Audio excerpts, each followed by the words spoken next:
guys. It's now 5 a.m. for me, which is the perfect time for spooky stories, I think. But it's now time for my spooky improv story. And today's spooky improv story's prompt is a random word, sketch. Thank you very much. Once upon a time, there was a little boy called Terry. And Terry was a big fan of drawing. He absolutely loved to just go into the drawing rooms in his class, in his school even. And he'd just sit there with a bowl of fruit, just analysing the lighting, the shading, the textures of the fruits. And he'd draw them, and he loved it. He loved to analyse things and draw them. And then he got a bit bored of fruits, and he decided to move on to something more interesting, like a wine glass, or a bundle of sticks, or a coffee mug. And then, after he had perfected those, he thought, well, I think I need to learn anatomy a bit better, because I'm clearly really good at sketching, but I need to sketch something better, something more brilliant with more texture. I have an idea. He remembers, he breathes, he doesn't breathe. He remembers that he has a porcelain hand in his bedroom at home. The next day, when he comes to school, there he is with the porcelain hand rested on top of a desk.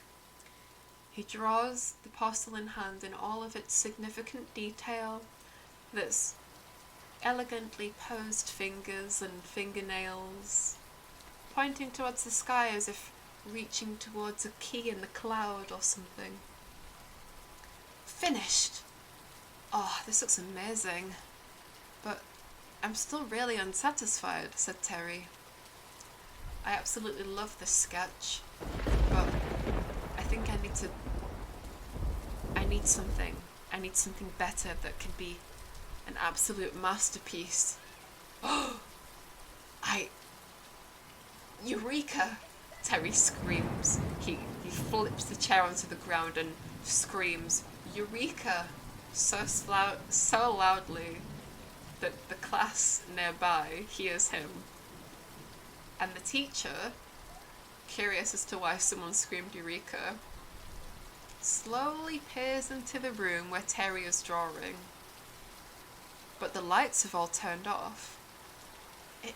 Hello? Is anyone in here? I thought I heard someone calling from in this room. Suddenly, the lights come back on. And Terry stood right in front of the teacher with a large sword that he found in the martial arts classroom. In a swift motion, he slices off her head. Her head tumbles onto the ground and says, "Oh dear," and dies. Where's the teacher gone? Say the students to one another from the classroom where the teacher came from. Yeah, where did the head teacher go? Said one of the other students. I don't know, but I don't know why you emphasized the word head when you said that, but sure.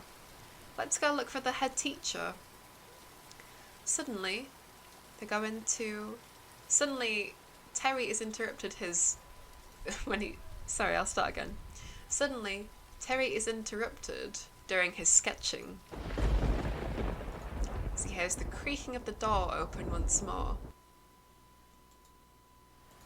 Would you like to knock next time?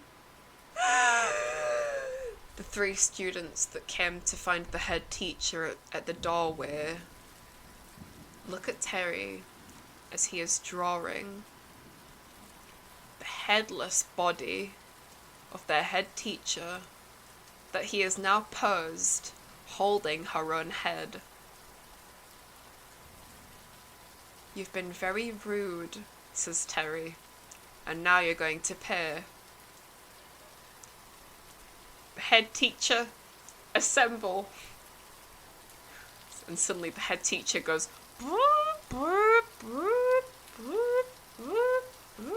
and starts walking towards the school children like a big mecha robot.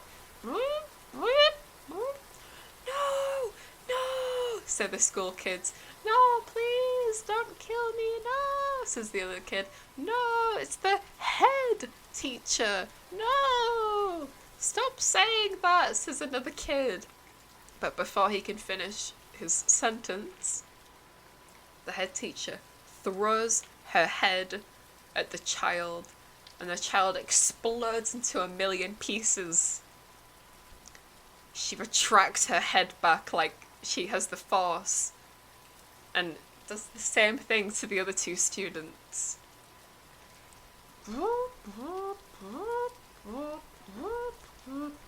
She robot walks back to the place where Terry was sketching her.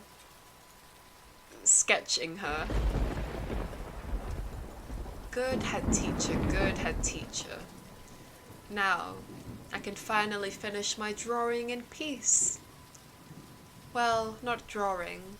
I'd call it my masterpiece. My masterpiece sketch."